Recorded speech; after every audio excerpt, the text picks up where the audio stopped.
What's going on, y'all? It's your boy Rebel Shooter, man. Hey, I want to touch on a topic, man, real quick. It's regarding New York City and guns.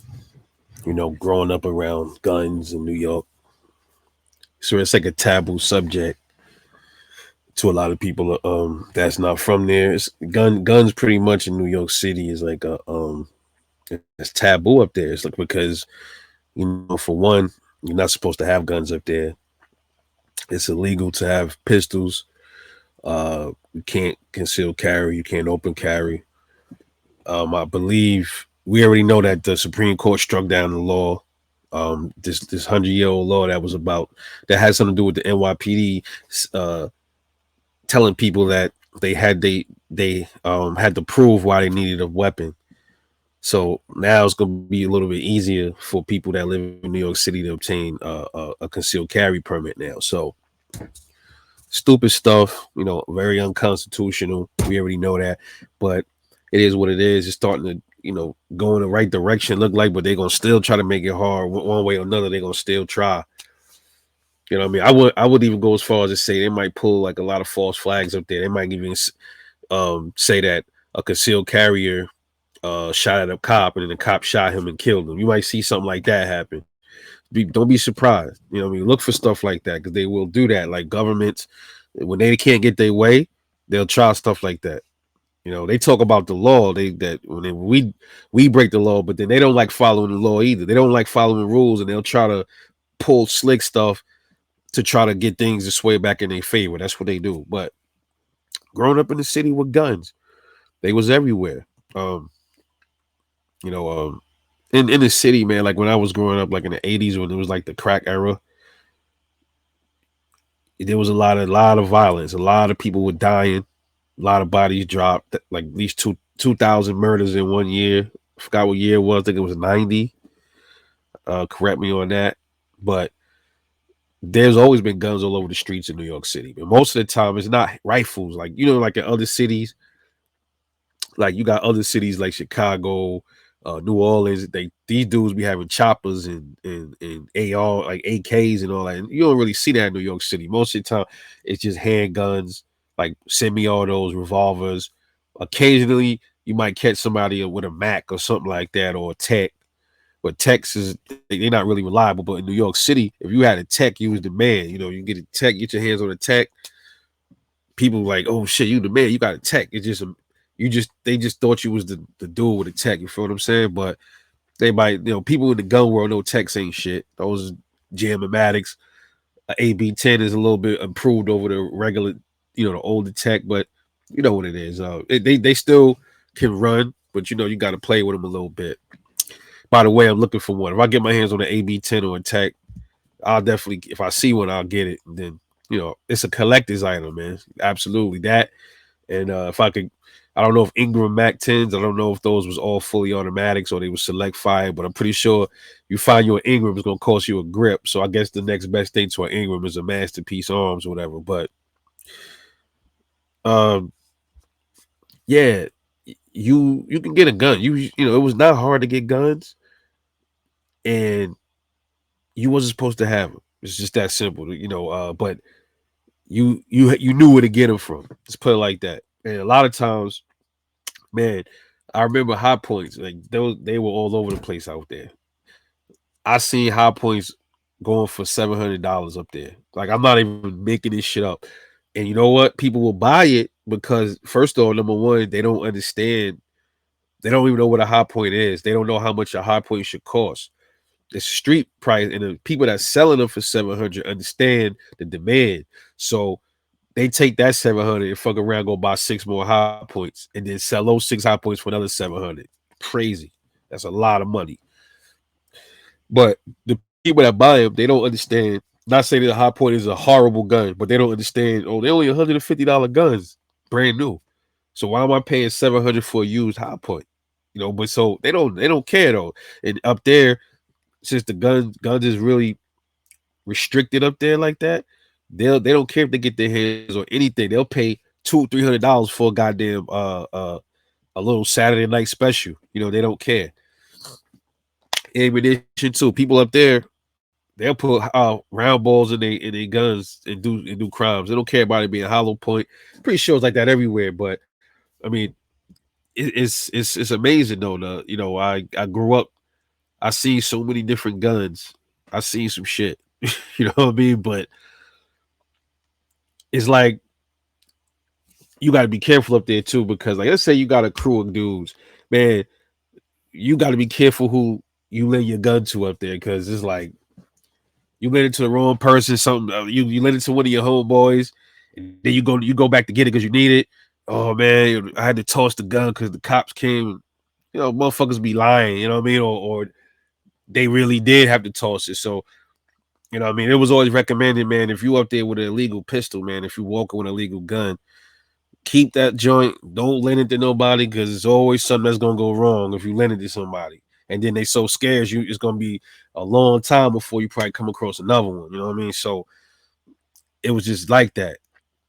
But then I was always a gun person, man. I loved guns since I was a little kid. Since my godmom used to give me like $5, and I go run in the store, get a cap gun, and get some caps and run around shooting it, playing with it. I used to break the cap gun apart and put it back together and seeing how it functioned. And you know what I mean? I just got into it from there since I was a little kid. And then I started shooting like really getting into shooting. I was like maybe 17, 16 years old. But when I moved, I remember one time before I moved, like in 2004, I was 23 years old, and I tried to apply for a concealed carry permit up there. They'll let you apply, but you will not get that shit straight up. Like if you lived in Long Island, I think Long Island's gun laws is a little different from New York City's. I think you can own shotguns. I think you can own rifles in Long Island. I don't think you could do that in New York City. You definitely can't do that in the city. You know what I mean? I was told that there were dudes in the city that did own shotguns legally. I never seen it. No, I never seen nobody with a shotgun. But I went to try to apply at Police Plaza, right? And this shit was like 300. I think it was like $300 for the application, man. $300, and then it was another fee, I think, for fingerprints, if I can remember right. And then they still might deny you. You got to go in there for an interview with the police, and I think it's the commissioners, whoever's under the commissioner. You got to sit in front of him like he's some god, and you got to explain and plead to him why you need a gun or something like that. And then he'll say, "Well, no, denied," or it'll come in the mail denied or something. They'll keep all that money. They only give you your fucking money back. So that should deter me. And that was the whole idea why they do that. They would deter people with the fees. Like it's a gamble. Like, no, I don't get this shit back. I want to waste $300, $400, and then I'm not gonna get a fucking permit. And then on top of the permit, you still got to figure out how to get the gun, because it's like one or two gun shops in the city. In the whole city, you only got one or two gun shops. So you got to figure out. I think you could buy it from Long Island or Nassau or something like that. But it's crazy up there, man. And if you do get a permit, well, before this new law got overturned, but beforehand, if you owned the business, you couldn't even you could bring it. You got to put it back in the box, bring it home, lock it up, and then bring it back to your business. You can't carry it nowhere else. It was just too much stuff, man. And I left New York. I moved to VA. I moved to VA in 2008, and this dude that I started working with down here. Shout out to my boy X. You know what I'm saying? I shout out to him. When I started working with him, one day when we started hanging out, he came pick me up from my house, and I saw he had a Springfield. He had an XD45 in his seat. So I'm looking like, put that up, bro. Put that shit away, man. Put that shit away. Son, I'm not riding with you, bro. Put that shit up. So I'm panicking. He like, bro, relax, chill out. I'm like, nah, bro, you trying to, no, put that away, bro. But he's like, nah, man, this is Virginia, bro. I'm like, okay, what that mean? Because I didn't know the laws or nothing. I just got down here. I didn't know nothing. I had, transferred my driver's license over. That's as much as I did, man. I didn't know nothing about no gun laws, no nothing. So he like, bro, down here we got concealed carry, bro. You don't have to worry about getting pulled over and cops bothering you, arresting you because the gun is in the car. They're not gonna bother you, bro. I'm like, for real? No, I'm bugging out. I'm like, yo, bro, where I'm from, if you get caught with a gun in your seat, that's it. You going to jail, bro. You doing at least 6 years. You going upstate, you going up north, and that's that. He like, nah, you good, bro. I'm like, you sure? So I'm like, man, we look this shit up. He said, look it up. I looked it up, Googled it. He's like, it says Virginia law, concealed carry, open carry. I'm like, oh, okay. So he's like, open carry is like the cops do, put the gun on your head and show him. He's like, you don't need a license for that, but you need a license to carry it under your shirt. And I was like, oh, okay. And he was like, put it in the car is like open carrying because it's in plain view. It's not like it's concealed. You know what I'm saying? And at the time, he didn't have his concealed. You know what I mean? And he got it now. So I didn't know, man. I'm just like, damn. So we was riding and he put it back on his hip to go into McDonald's. I went with him and there was some cops came in, bro. I was like, oh shit, some Prince William County police came in, man. I ain't gonna forget that. And the cop saw his gun and he was like, hey man, what's that? What kind of gun you got? I'm like, what the fuck? He's like, oh, this is an XD, it's a Springfield. He's like, oh, okay. He's like, yeah, and then he like, yo, what guns y'all got on you? He's like, oh, we carry Glock 21s. And then they start conversing and shit. I'm like, yo, this is so weird to see cops and people talking about each other's guns like that. That's not my culture. I'm not from that. It was foreign to me to see that. I was tripping off that. I'm like, wow, I'm sitting there like this, listening to him. I'm like, I'm just soaking it all in. Like, this shit was amazing. It was amazing. I'm like, damn, I'm glad I moved out here. Because I always wanted to own a gun in New York. But either only ways to own them up there was like either to be illegal, walk dirty with it, and then risk getting caught. See, up there, if you got beef or you got drama with people, it's either you get caught with it by a cop or you don't carry it and get killed. So it's like you asked out either way. You gotta take a gamble on either one of them. It's either you take a gamble getting knocked or getting shot by the police for having a gun, or you take a gamble over there and just not have the gun and get shot by somebody you got beef with. We don't talk that op shit. I'm from the old school. It wasn't no word op. None of that shit when I was growing up, man. Now they on that Chicago shit now. I don't do that op shit. We don't talk that op stuff. You feel what I'm saying? But yeah. So I was like really intrigued by that shit with the cops. They was friendly, everything. I was like, God damn, this shit crazy. So I remember I got my third paycheck, bro. My third paycheck. I was actually leaving the job. That was the job. I had got a new job that paid a lot of more money, a whole lot more. This one was just a job to get me situated into Virginia. So I had one more, like I think 2 more checks coming from that job before I went to my other one. So I was like, you know what? Third check, I'm gonna take it to the gun shop. And it was a gun shop named Dawson's, man. It's gone. If y'all know about Woodbridge, Virginia, there was a gun shop there called Dawson's. That shit long gone, man. Right off Route 1, Jeff Davis Park Highway and shit like that. Went there. I was looking in there for the guns. I'm like looking at the prices. Had some good price. Some of them was good. It was kind of high because I didn't know. So I'm like, I saw a Sigma in there. It was a 40 caliber Sigma. So I'm looking at the other guns, but I kept going back to the Sigma. I'm like, damn, I love that Sigma. It was a stainless steel Sigma, brand new 40 Sigma. So I'm like, yeah, how much? He's like $420. I'm like, all right, yeah, let me get that Sigma. So that was my first legally purchased gun. Was a Smith & Wesson Sigma SW40VE. I thought it was the bomb, man. Like all my boys had other guns, and I had my little Sigma with me. And he's like, "Where'd you buy it from?" I was like, "I bought it from Dawson." He's like, "No, why'd you buy it from them?" I'm like, "Yo, I just saw it there. I lived near there. I lived in Woodbridge, Virginia. That was the only gun shop at the time over there. I went there." He's like, "Nah, man, I could have took you to Virginia Arms or somewhere else. You're gonna overpay in there." And I looked it up. Motherfucking Sigma was supposed to be like no more than $300, man. So they overcharged in there. They gone now, rightfully too. But I took it to the range. That's when I started getting familiar with trigger pulls and shit like that. And I'm like, I'm not. It was spongy. It was really hard. I was like, I don't really. That's when I started really getting. Like when I started playing with other guns. And then I had the Sigma and I started playing with Glocks and all them other guns. And I'm like, man, I don't like this trigger on my shit, man. I like this Glock trigger. You know what I mean? So took the Sigma there, shot it. It ran good. Never gave me a problem. I should have kept it. But I'm looking for another one. You know what I mean? They don't make them anymore. SD9 replaced them, but or the SD series replaced the Sigma. But if I find another one, man, I even got the serial number. Hopefully, I run into the same gun. You know, I was gonna keep it for sentimental purposes, but I don't know. I just didn't do it, man. I should have though. And then my second gun I bought from Dawson's again, not listening to nobody. It was a Ruger P95, and it was used. I paid $299 for that. So that was a little high. I think a used Ruger P95 should go for about 250, maybe $230, maybe. So I paid a little bit more for that. It was used, but that was super fucking reliable. Never gave me no problems.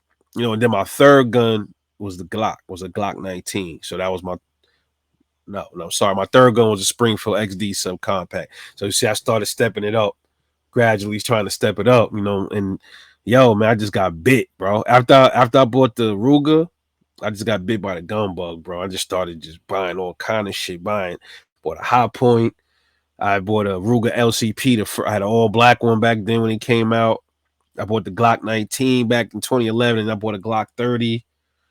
I used to have the Glock 30. You know what I mean? I got rid of my Glock 30. That was a stupid move, but I'm getting another one. Another one's coming soon, so stay tuned for that. But then I started buying all those. Then I got into the shotguns. My first shotgun was a Maverick 88.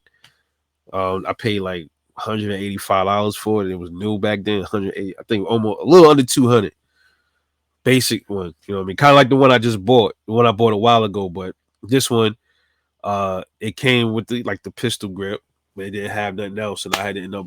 Did I buy stock? No, I didn't even keep it long enough to buy it. I had it for like maybe 5 months. Then I bought a used Raven from a local. They had a local gun shop, a gun show at one of those Union buildings. I bought a little Raven 25 for like $50. Then I bought a Jimenez 22 brand new at the Chantilly. That's the first time I went to the Chantilly gun show, and I bought a Jimenez 22 brand new for $85, and then I bought a Taurus Model 85 brand new for $400. That was my first experience at a gun show. I went by myself. I had to get the full experience. I wanted to go by myself to soak it in. Drove from Woodbridge all the way to Chantilly by myself just to. I'm like, damn it, man, that was such a beautiful sight. The gun show thing for somebody being from New York City, and then the gun shows, and you see people just walking outside with rifles slung across their shoulder and big buckets of bullets and all of this stuff, and I was like, wow. I couldn't believe it, bro. It was just amazing, bro. It was an amazing experience. So ever since then, you know, I just been loving firearms even more, man. You know, so growing up in New York City, and then you moving, it's like a whole new world for you. You know, when you in a place where they teach you it's bad to have guns, but only good for cops to have guns. That's pretty much what they do. Because if you look at the news, every time something happened in New York, and they interview somebody and they ask them what needs to be done. You know the first thing people say? They don't say we need to get guns to protect ourselves. They say, well, we need more cops. Slave mentality shit, bro. Slave. They don't even realize bad shit still happening with 30,000. New York City got almost 40,000 cops, and shit still happens. So you think more cops is gonna stop what's going on? No, you gotta be your own. You gotta learn to be the first responder. Stop relying on police to be there for you, because they not. Obviously they can't. You know, I lost a few people, robberies and all that. The cops wasn't there. Where was the cops at to save them? Where were the cops? Nowhere to be found. You know what I'm saying? So I'm gonna end it like this, man. All the gun channels up here, that's people that's from New York. Y'all can relate exactly what I'm saying. It is a privilege. It's a great thing to move to a state where you don't have to worry about a lot of that stuff. Now, granted, concealed carry permits are unconstitutional as well, but damn, I'd rather take that than living somewhere where they telling me I can't have a gun. I can't carry my shit outside. Y'all don't understand. I know it's other bad cities, but y'all it's a different type of bad in New York, bro. If y'all live in New York, y'all, it's different, bro. It's not the same. It's a different dynamic. Y'all got to live there. Go stay there for a month. Y'all see what I'm talking about. It's not the same like in Chicago or You know, Chicago might be a little bit more blatant with the bad shit, but New York is different. Like you getting the beef up there, you don't know when it's coming. Like you know, like if you do something to somebody in Chicago, most of the time they coming right back. They strapping up. They coming for you. New York, you getting some drama, or you say the wrong thing, you getting some beef, and you still outside. They probably come back 2 days later, let you sleep a little bit. Like, all right, yeah, we gonna come back tonight. We gonna catch them. We gonna catch them later. We gonna catch them slipping later. I'm telling you, everybody I know that got shot, same situation. And to be honest, like you know what I'm saying, somebody did something to me one time. You know what I'm saying, violated. Now, I'm a dude with the hands. I'm not with all of that gun stuff and all that stuff like that. I could do this. But dudes violated on some other shit. It wasn't no head shit. It was violated with a knife. You know, trying to violate me with a knife. You know what I'm saying? And I was like, my mentality was like, yeah, if I go back right now, they ain't gonna be outside. They're not gonna stay there. And sure enough, they wasn't there. I was like, I'm gonna get them. I'm gonna get them later. So I spent back over there like 3 days. They was there. This is what I'm trying to explain. You know, I'm trying to explain to y'all, but you know, my thing is this: cooler heads prevailed. You know, it wasn't no gunplay or nothing like that. It was some different type of shit. We ran down on them on some other shit, but we had necessary preparations in case shit would have went left. But it turned into a big scrap, and everybody made it out alive. You feel what I mean? That's how it should always be anyway. Unless, like I said, sometimes you got to fight fire with fire, bro. That's just what it is. You can't bring a knife to a gunfight. Can't bring fist to a knife fight. Can't bring a knife. You can't bring fist to a gunfight, and that's not how it works, man. That's not the way of the world. You feel what I'm saying? But that's what it is up there, bro. It's a different type of ball game, man. It's like it's a different kind of evil up there. And you get this shit up there, they gonna come back for you in New York. Just like everywhere, but in New York, 9 times out of 10, if you do something to somebody, you gonna be all right that night. But they gonna get you the next day or a week later. They gonna rock you to sleep. This is how it is up there, bro. Y'all know if y'all from the city, tell me I'm lying. You know, yo, but I'm off this, man. Hope y'all enjoyed the video. This is Rebel Shooter. You like, subscribe. I'll catch y'all later on the next one, and I'm off this. Peace.